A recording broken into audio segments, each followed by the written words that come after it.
Ya tengo entonces el capítulo 4, que es aducciones. Indudablemente ya hemos terminado con el tema de las captaciones, ¿no es cierto? Y ahora vamos y nos movemos un paso hacia adelante. Y un paso hacia adelante significa entonces que vamos a entrar al tema de las aducciones, ¿no es cierto? Y vamos a continuar entonces con las aducciones. Entonces, una aducción obviamente puede ser tubería, puede ser canal, puede ser túnel, ¿no es cierto? Cualquier cosa que permita un transporte de agua desde la captación hasta la planta de tratamiento. También puede ir desde la captación hasta el tanque de almacenamiento y quizás no, pero algunas veces en el campo ni siquiera tanque de almacenamiento le ponen, le meten red de distribución. Pero vamos a quitar esto de red de distribución. No creo. Al menos no es la manera de poder hacer una aducción correcta. La aducción correcta tiene que ser entonces desde la captación hasta la planta de tratamiento o hasta el tanque. En ambos casos, eso me va a permitir desinfectar las aguas. Quiere decir que si voy al tanque directo, tengo agua bendita, ¿no es cierto? Tengo agua, qué sé yo, que está viniendo de pozo, cero coliformes, cosas así, ¿no es cierto? Y entonces solamente voy a necesitar una desinfección para tener el cloro residual cuando yo abra la canilla en mi casa. Eso quiere decir, ¿no es cierto? Si voy directamente desde la captación, que puede ser subterránea, como les digo, hasta un tanquecito. Muy bien. ¿Qué tipos de aducción hay? Obviamente hay dos tipos de aducción que ya les he adelantado, ¿no es cierto? Una aducción que viene dada entonces por la gravedad, ¿no es cierto? Tienes un reservorio, cualquier cosa, entonces vienes por gravedad, ¿no es cierto? Ahora bien, por gravedad es un decir. En realidad, el agua siempre se mueve de altura de energía mayor a altura de energía menor. Lo que pasa es que en este caso está a favor de la gravedad, nada más. En esta ocasión, entonces, puede presentarse también un tema que pueda tener una aducción por bombeo. Entonces, desde una bomba, ¿no es cierto?, hasta un tanque, un reservorio, y del reservorio a las casas. Entonces, vamos a dividir nuestro curso en dos tipos de aducción, obviamente. Una aducción que es por gravedad, que está aquí a la izquierda, y la otra aducción que va a ser por bombeo. ¿Ya? ¿De acuerdo? Entonces, cuando estoy haciendo aducciones por gravedad, ¿no es cierto? Esta es la tubería, ¿no es cierto? Que obviamente está enterrada. Aquí tienes una válvula, ¿no es cierto? Y del reservorio, el nivel de agua en el reservorio me da lo que se llama la línea estática o la línea de comando. Es muy importante cuando estoy haciendo el diseño de los materiales. Si voy a utilizar fierro galvanizado, acero, voy a utilizar tubería de, qué sé yo, fierro fundido dúctil, en fin, cualquier cosa puedo hacerla a través, entonces, de ver cómo se presenta en la altura de energía estática o la línea de comando. Apenas abra la pila, se me va a presentar entonces lo que se llama la línea piezométrica, o es también la línea hasta donde el piezómetro, que son estos piezómetros, nos señalan que alcanza el nivel de agua. Por eso están colocados en celestito estos piezómetros. Entonces, perdón, tengo dos líneas principales. Una línea que es la línea de comando y otra línea que es la línea piezométrica. Fíjense ustedes, no es lo mismo una tubería que aguante esta presión que una tubería que aguante todita esta presión. No es lo mismo. ¿De acuerdo? Por eso es que cuando voy a diseñar tuberías, los materiales los voy a definir con la altura estática. Y el confort de uso lo voy a definir con la línea pisométrica. ¿No es cierto? Es decir, cómo están las presiones. ¿Sale con buena presión? ¿No sale con buena presión? ¿No es cierto? Lo voy a definir con la línea piezométrica, que es la línea, si colocamos estos piezómetros que ustedes están viendo, entonces el agua alcanzaría este nivel en los piezómetros. Y por eso se llama línea piezométrica. Entonces, cuando estoy hablando de altura estática, si yo tuviese un tanque que está colocado en el Cristo de la Concordia y me dicen cuál es la altura estática hasta la Facultad de Tecnología, y si coloco el tanque ahí en Cristo y en la Facultad de Tecnología quiero colocar otro tanque donde está el decanato.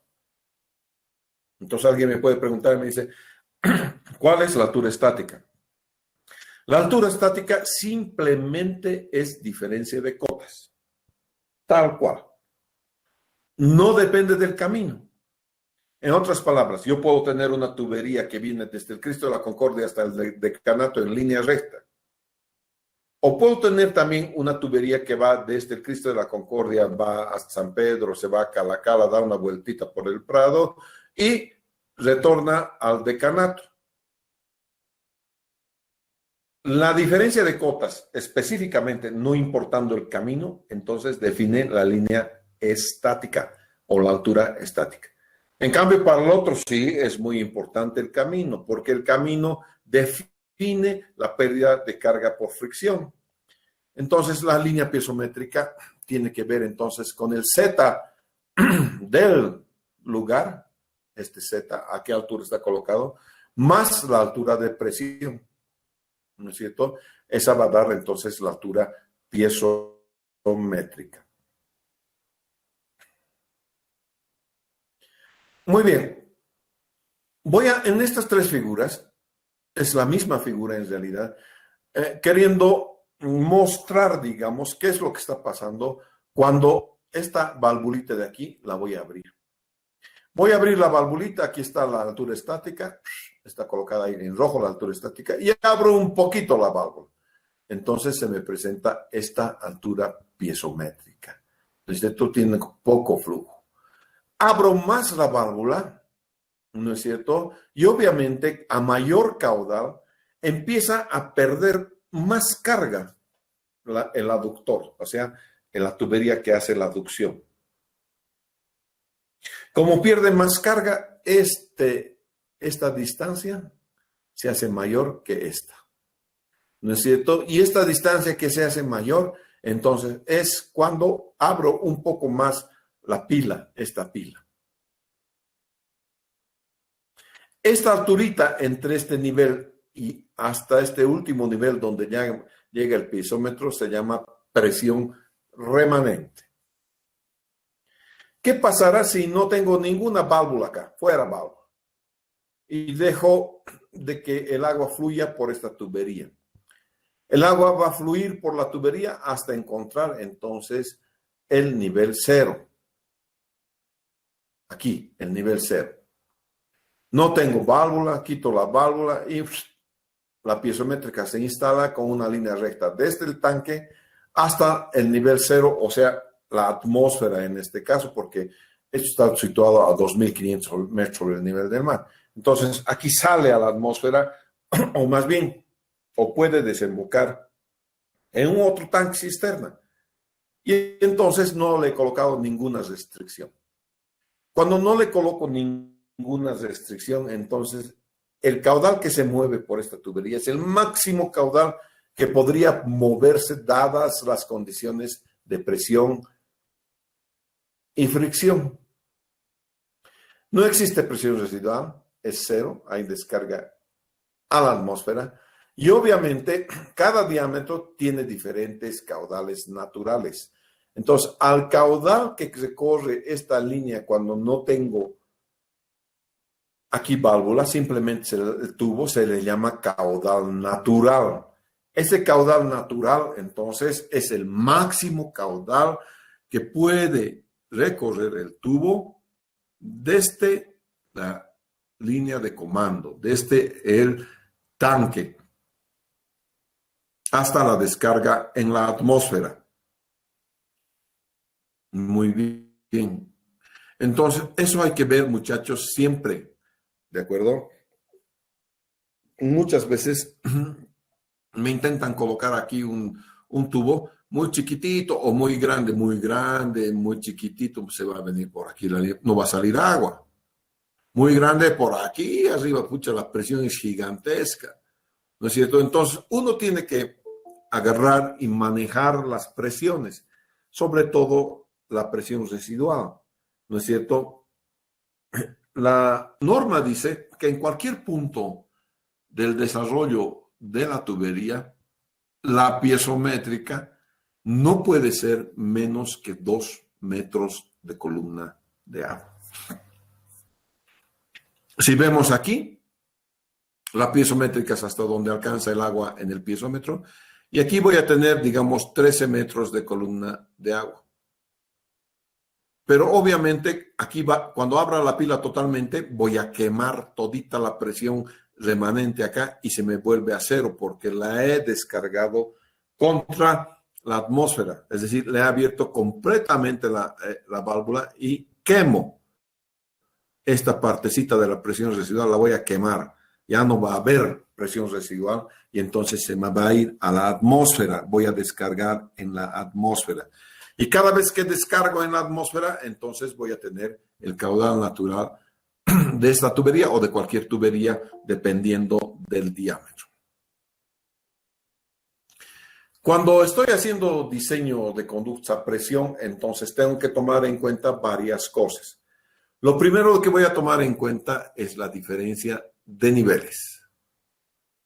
¿No es cierto? Eso para saber cuál es la altura estática que acabo de mencionarles. Y les he dicho, no depende del camino, sino solamente y exclusivamente de la diferencia de cotas. También voy a ver las presiones, cómo van las presiones, ya si son buenas presiones, malas presiones, sobre todo en abducción.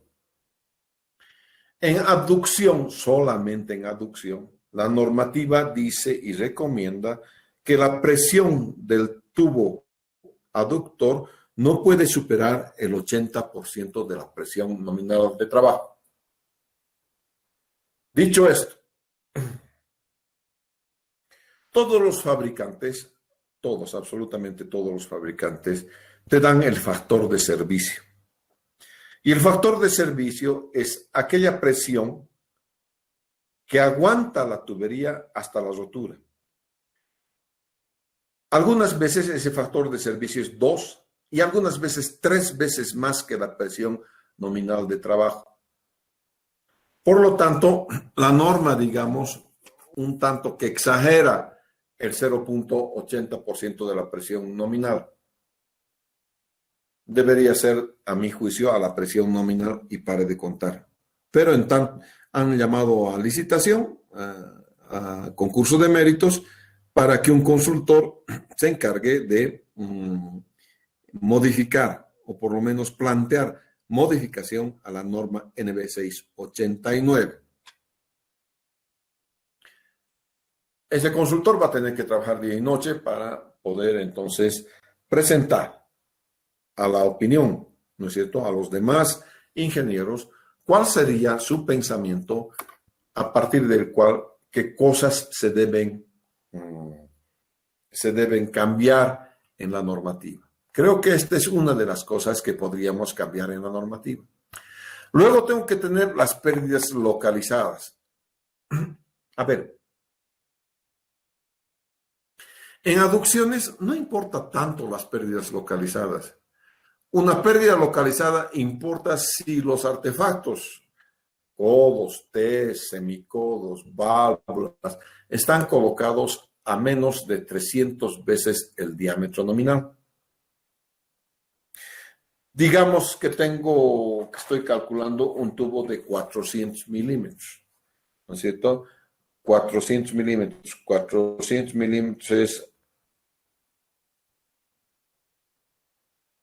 0.4 metros, ¿no es cierto? Y a 300 veces ese diámetro, a 120 metros, cada 120 metros tendría que tener un codito, una T, una cosa. No sucede eso. Las aducciones son de kilómetros y ya, qué sé yo, al primer kilómetro recién tienes un codo, un semicodo. Entonces, las pérdidas localizadas no afectan mucho a el cálculo del conducto a presión. Una vez que tengo eso, tengo que ver los materiales y la clase de tubería. Acabo de decirles, el material y clase de tubería lo voy a ver con la presión estática. La presión estática entonces manda para ver qué tipo de tubería voy a hacer. Y si, digamos, escojo PVC, va a ser clase 9, clase 12, clase 15, ¿no es cierto? Expresando clase 9, 90 metros de columna de agua, clase 12, 120 y clase 15, 150 metros de columna de agua. Voy a ver entonces qué clase de tubería voy a emplear. Puede ser PN10, PN12.5, PN25, PN35. Yo he utilizado en Chuqueguillo hasta PN25, significa 25 bares de presión.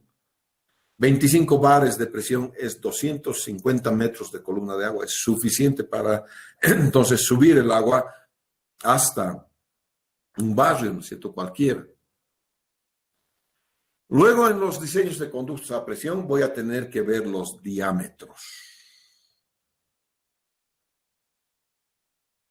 Normalmente, una regla de dedo, es decir, que una tubería está bien si la pérdida de carga está alrededor de 10 metros por kilómetro. Si usted tuviera una pérdida de carga, digamos, de 350, 200 o 150 metros por kilómetro, su tubería es demasiado pequeña.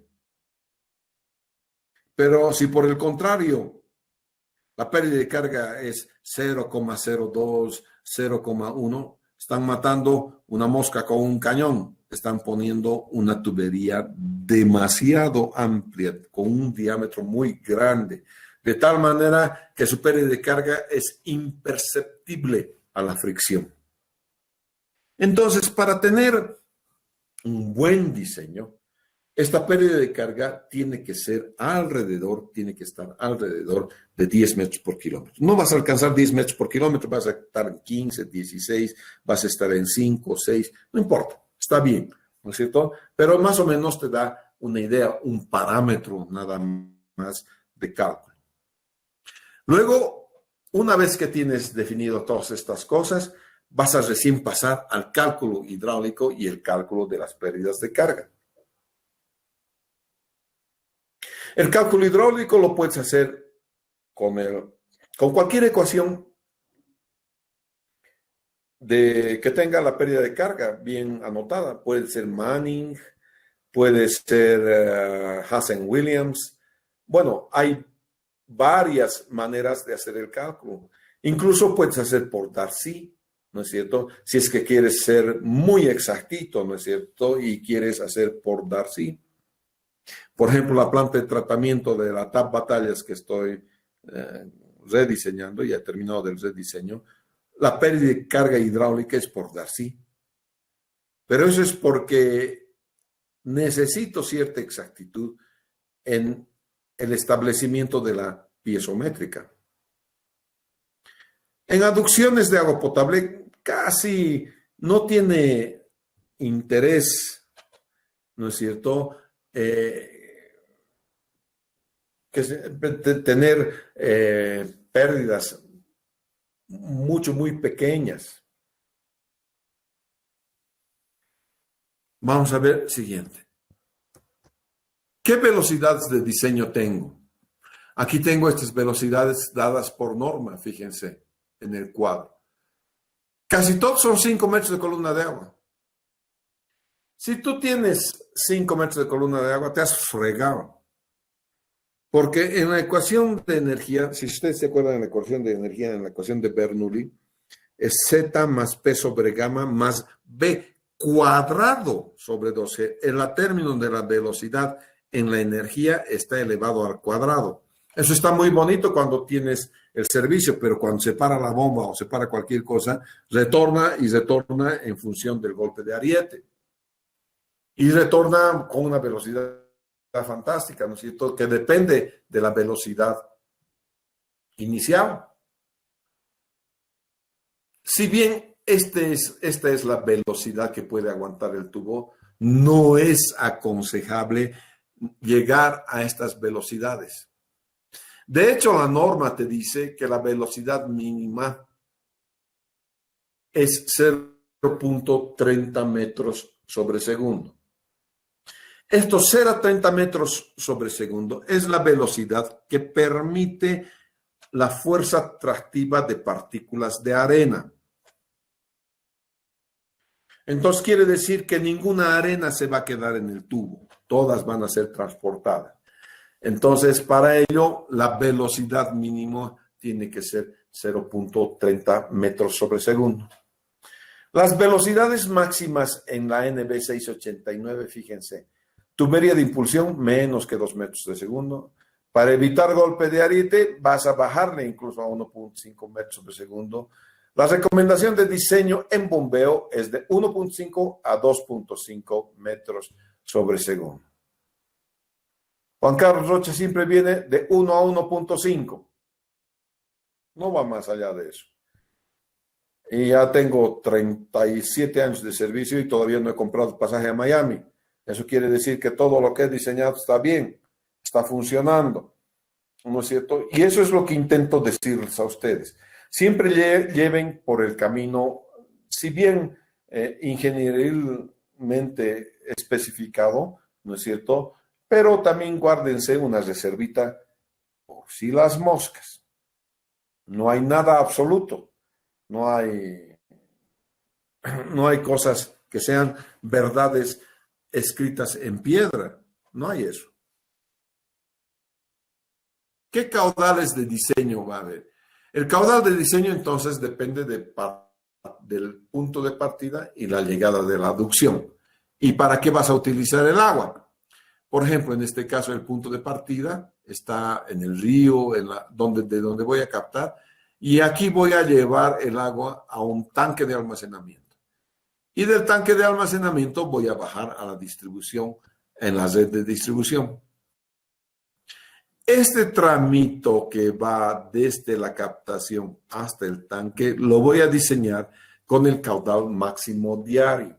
En cambio, este tramito que va del tanque a las casas, a la red de distribución, lo voy a hacer con el caudal máximo horario. Pero si estuviera, por ejemplo, de la captación directo a la red, entonces el caudal máximo horario es el que se impone. ¿No es cierto? Como el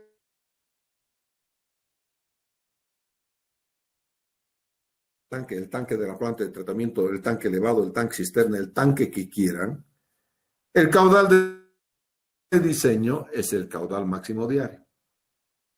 Pero si desde cualquier punto quieres llegar hasta la red de distribución de agua, el caudal de diseño tiene que ser horario. Quiero que eso les quede en sus mentecitas, ¿ya? En sus cabecitas. Muy bien. Puede ser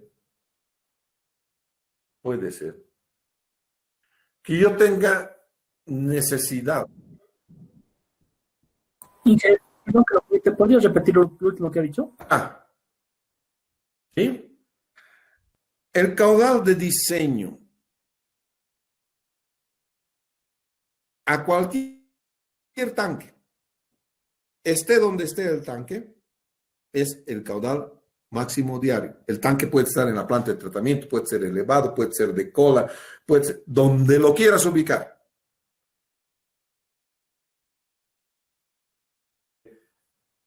por acá. Si tengo un tanque, a ver un cachito. Es posible, algunas veces, tengo la opción de colocar un tanque bien interesantemente aquí, en la parte final, aquí. Hay un tanque. Este se llama tanque de cola. Es en la única ocasión que el caudal es caudal máximo horario. ¿Por qué les digo eso? Porque es parte de la red. Si se están dando cuenta, el agua está bombeándose de aquí de la captación, pasa a la red y como parte de la red se ha conectado al tanque de cola. Por lo tanto, su caudal es el caudal máximo horario. Una vez que este tanque de acá, ¿no es cierto?, ha terminado de darnos agua, desvía su curso a otro lado, aquí ya no nos da más, ¿no es cierto? Y entonces es este tanque que se ocupa de dar el caudal a este grupo habitacional. Y obviamente, si estoy retrocediendo al grupo habitacional, nuevamente estoy hablando de caudal máximo horario. Entonces, necesito, por favor, bien metido como concepto en su cabeza, ¿ya? ¿Cuándo se utiliza caudal máximo diario? ¿Cuándo se utiliza caudal máximo horario? Cada vez que estoy en la red, caudal máximo horario. Cada vez que estoy en un tanque, caudal máximo diario. Hoy en día las computadoras, los softwares, diferentes softwares, me permiten hacer algo bien interesante, ¿no es cierto? Y es el manejo de los diámetros de las tuberías. Algunas veces esos diámetros de las tuberías vienen dados porque en el camino de la aducción, y siempre existe esto, yo estoy así, como les digo, estoy haciendo la planta de tratamiento de batallas en el altiplano, ¿no es cierto? Y el agua viene de lejos, de Chocñacota viene, creo, ¿no? Cotiacota, algo por el estilo, de una de esas cuencas que está camino al Titicaca, ¿no es cierto? Si bien estamos haciendo represas y se está haciendo una aducción, al paso de la aducción cada pueblo te pide agua. Entonces, sería tonto negar, ¿no es cierto?, que vas a pasar por algún pueblo que no tiene agua y decirles, chao, chao, me lo estoy llevando a la paz el agua, todita el agua, y a ustedes no les dejo nada. Eso no hay, muchachos, ¿ya? Entonces, la parte social del agua, como les he dicho, es muy importante. Y en las aducciones, entonces, vas a tener disminuciones de diámetros debido a que, entonces, van a lo largo de la aducción, van haciendo diferentes captaciones. Y entonces, menores caudales por los caudales de captación que vas teniendo, requieren también menores diámetros en la aducción. Algunas veces simplemente es tema de tener una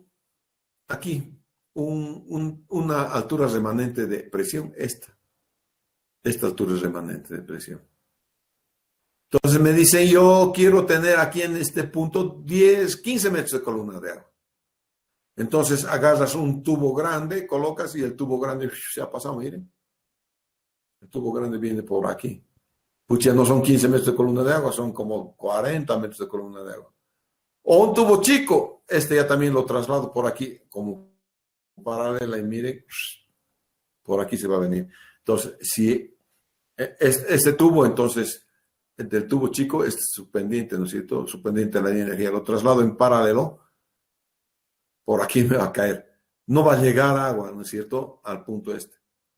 Entonces tengo que hacer una combinación de tuberías. Voy a tener una tubería gruesa y a partir de un cierto punto voy a tener una tubería más delgada para que aquí, en este punto, tenga entonces 15 metros de columna de agua o 13 o lo que me digan, ¿no es cierto? Puede ser una fábrica y la fábrica requiere 30 metros de columna de agua. Métale 30 metros de columna de agua ahí entonces, ¿no es cierto? Entonces, esta primera parte la vamos a hacer como telescopio. Esto grueso y esto más delgado.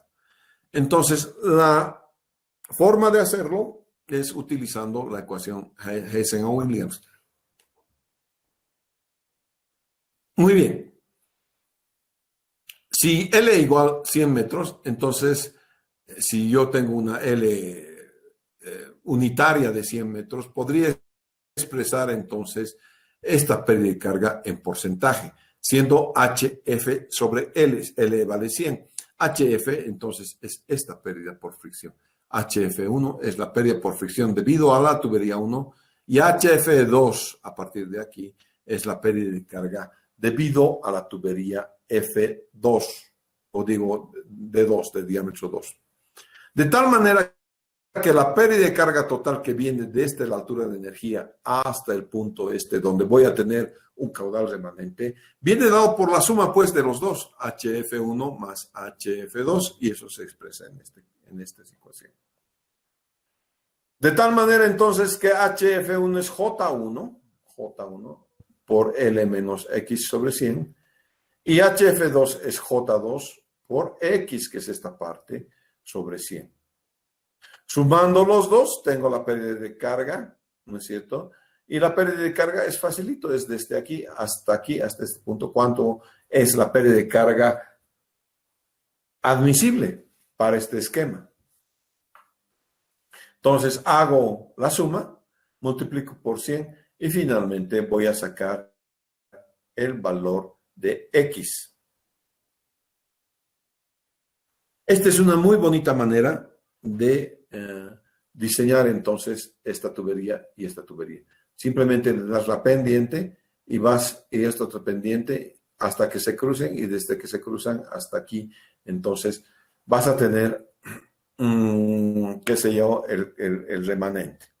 De esto vamos a hacer ejercicios el día sábado, ¿ya? Así que no se preocupen, el día sábado voy a tener. Presión negativa. La norma no te admite presiones negativas. La norma te dice que en cualquier punto, aquí, aquí, aquí, en la llegada, la presión tiene que ser al menos 2 metros de columna de agua.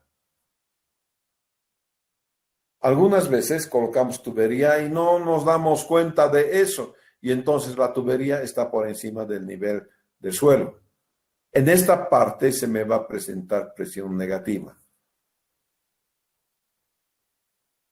Ocurren varias cosas. La primera de las cosas, es posible que se me forme burbuja de aire y esta burbuja de aire no permita el paso del agua, actúe como un tapón.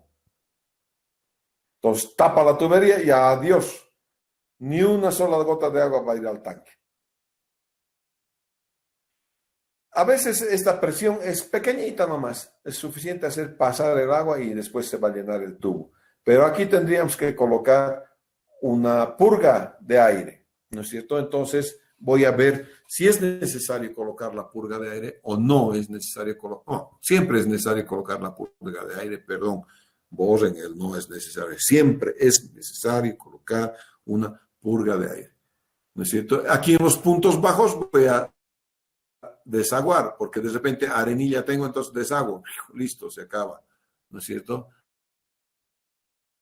Entonces, dos tipos de análisis. El tipo de análisis estático, ¿no es cierto?, para definir el material de la tubería, y el tipo de análisis dinámico para saber la presión remanente, con qué presión voy a llegar. ¿No es cierto? Como les he dicho, en ninguna ocasión, no importa que sea así, suba o baje, esta presión como mínimo tiene que ser 2 metros de columna de agua. Está aquí.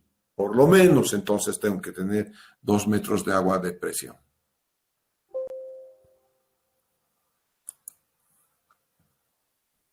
Muy bien, señores. Hasta aquí, entonces, la lección del día de hoy. Mañana vamos a continuar, ¿sí?